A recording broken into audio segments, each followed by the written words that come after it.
およ？ちょっと大きそうな空間に出ましたね。はあ、うお、これは。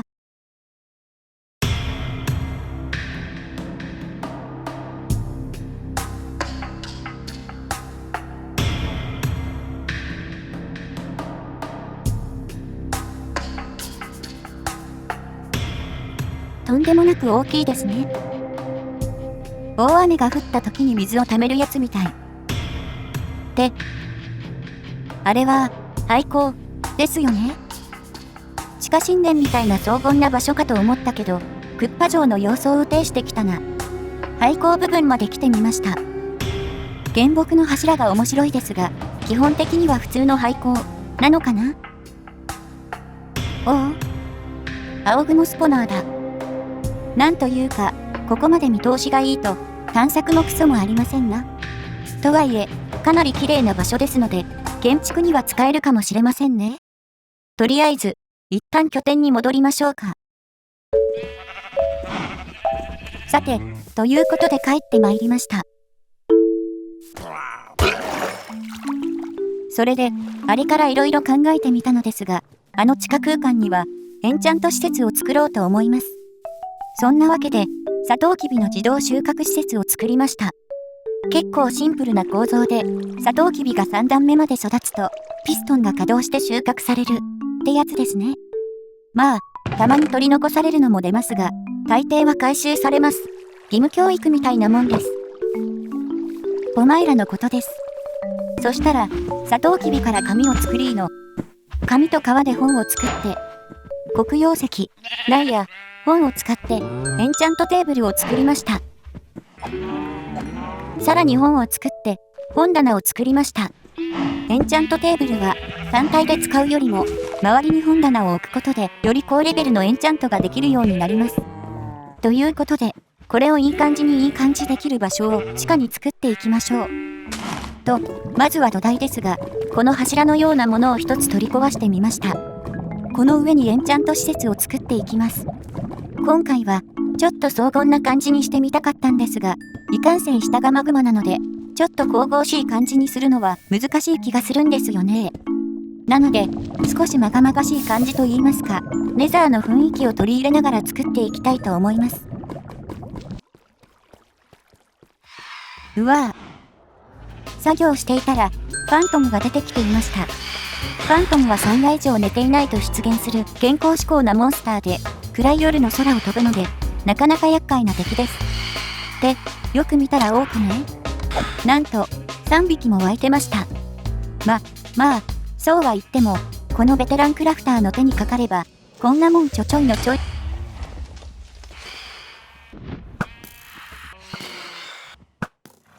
ちょいのちょいでした。ね。と、ファントムの皮膜が落ちていました。ポーションの材料になったりするらしいんだけど、ちょっとバッチリ。なぜか壊れていた道を修復中。と、そういえば、拠点を作った時に言い忘れてたのですが、こうやって土にシャベルを使うことで、道を作ることができます。ちょっと前までは草が生えるのを待たなきゃいけなかったので、だいぶ楽になりましたよね。とまあ、そんなこんなでエンチャント施設が完成しました。ブランチマイニング場も少し装飾して、ネザーのような雰囲気にしてみました。元々の新装版の雰囲気も相まって、結構それっぽくなったのではないかなと思います。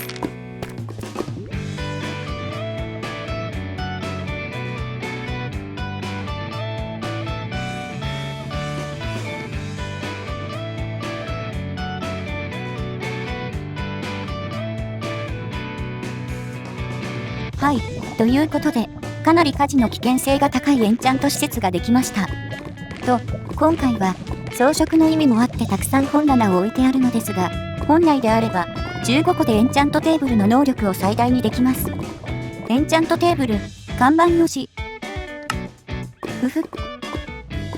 エンチャントテーブルを作ると、なんだか進捗がいい感じがしますよね。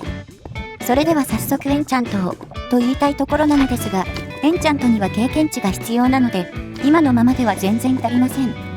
そんなわけで、前回発見したゾンビスポナーを利用して、経験値トラップを作っていきましょう。で、今なんかぬちゃぬちゃする音が聞こえませんでしたか？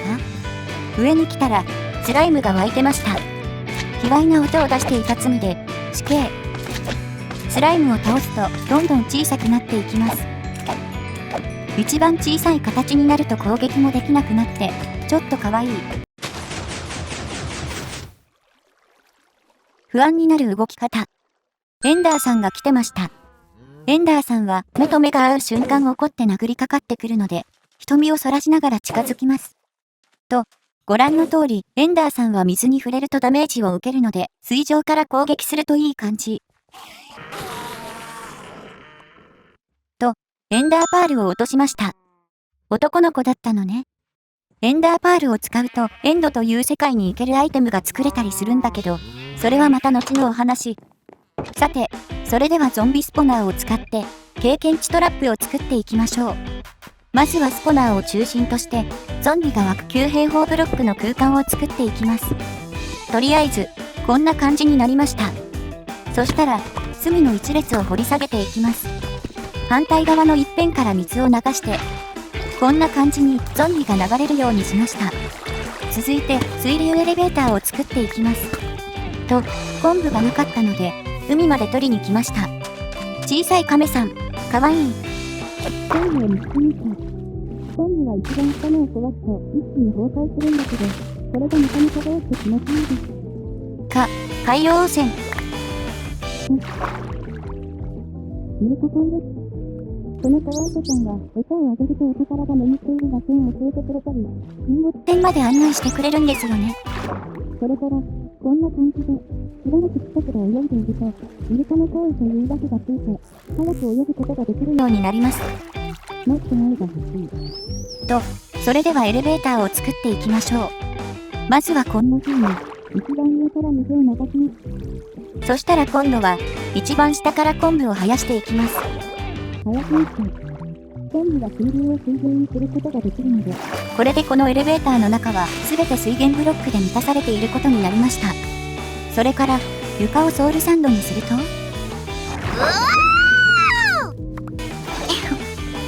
はい、こんな風に高速で持ち上げることができるようになりました。あとは落下用の縦穴を掘って処理場を作ってスポナーの明かりを消して、はい、経験値トラップ完成です。あとはもうここでぼーっとしているだけで落下ダメージで瀕死のゾンビさんが溜まっていくって感じですね。そしたら早速経験値を貯めました。剣も壊れちゃって最後は素手でフィニッシュ。副産物ではありますが、じゃがいもと人参が手に入りました。さあ、それではエンチャントの時間です。やっぱり狙うはシルクタッチか幸運です。まあ、一番最初からは出ないよね。と、エンチャントは同じ種類のアイテムで共有されるので、外れっぽい時は石のツールにつけてリセットしちゃいましょう。そして、エンチャントをしたことで、進捗、エンチャントの使い手を足す。いや、これは運がいい。なんと、2回目でシルクタッチがつきました。と、普通のピッケルでダイヤ鉱石を壊すと、こんな感じにダイヤになってしまいますよね。これがシルクタッチのついたピッケルで壊すと、はい、こんな感じで鉱石のまま回収できるんですね。他にも氷やガラス、葉っぱのようなアイテムもそのまま回収できるようになります。このダイヤはいつか幸運のエンチャントが手に入るまでブロックの状態で保管しておきましょう。と、こんなところで今回はこの辺りで終了とさせていただきます。今回も最後までご視聴いただきありがとうございました。それじゃあまたね。バイバイ。